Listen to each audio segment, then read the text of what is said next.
Hi, folks. This is Dina Pacwa of EmbodyTheSacred.net. And today I just wanted to share a little bit about my journey of becoming an energy healer and spiritual practitioner and shamanic practitioner and teacher, and how that all evolved and grew over the course of my life. So, when I was a kid, like many kids, I was very sensitive. I could sense and feel things that other people didn't seem to understand. I could feel the presence of spirits. I had some really pretty awful dreams and felt like things were coming into my dreams. Um, and a lot of these things honestly did scare me. So, unfortunately, my first connections with the spirit worlds as a young kid were not what I would say very positive. They were actually quite frightening. And my parents and my family didn't really understand what I was going through. And I mean, they tried to comfort me as best they could, but really just said, hey, you're just imagining things, etc.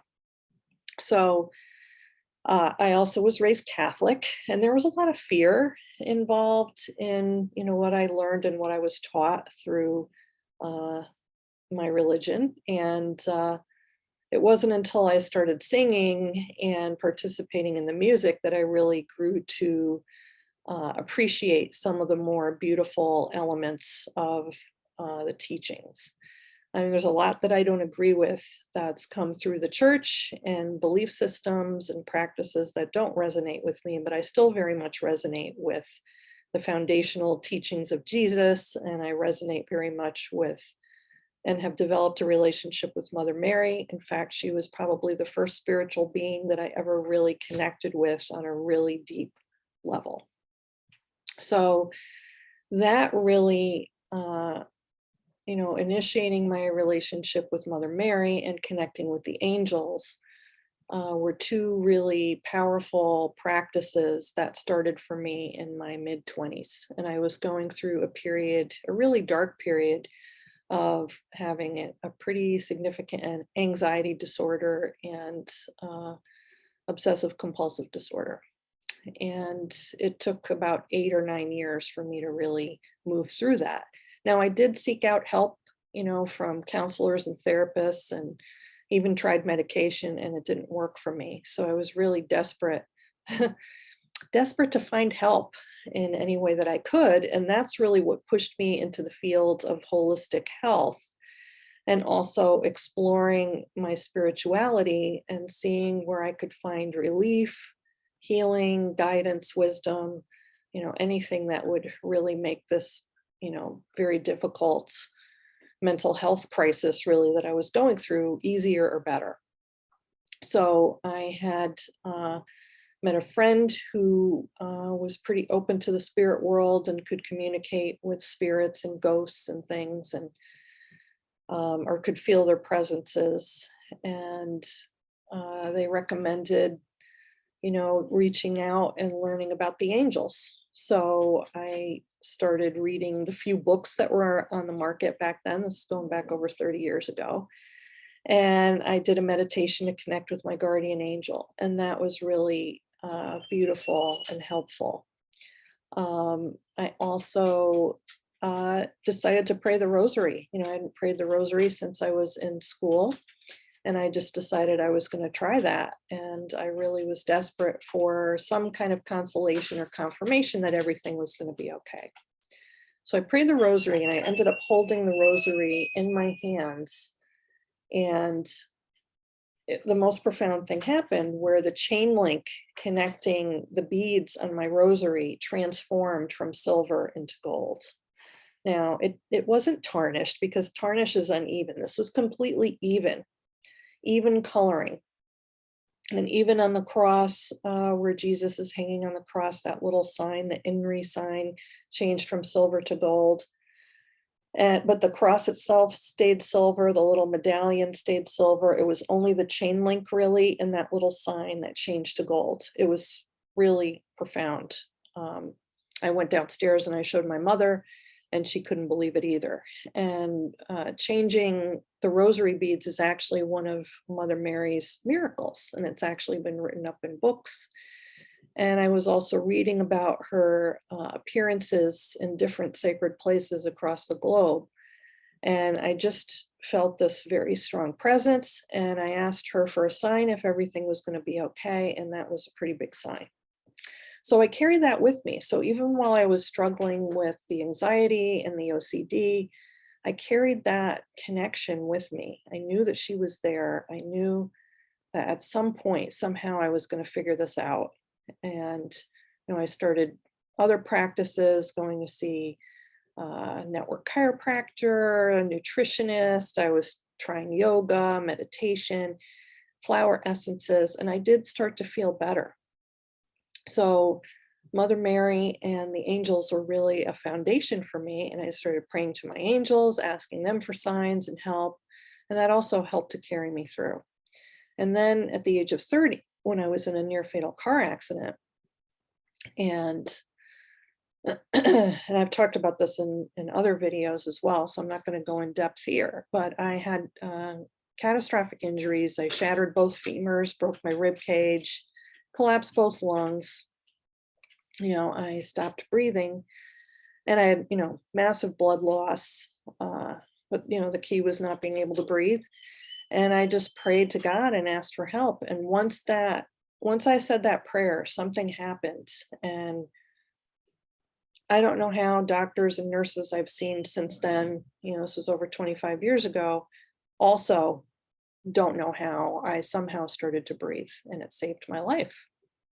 So it was a really profound spiritual experience. And I felt like that opened up my connection to the spirit world. And that was 25 years ago. Like, it really opened it up even more.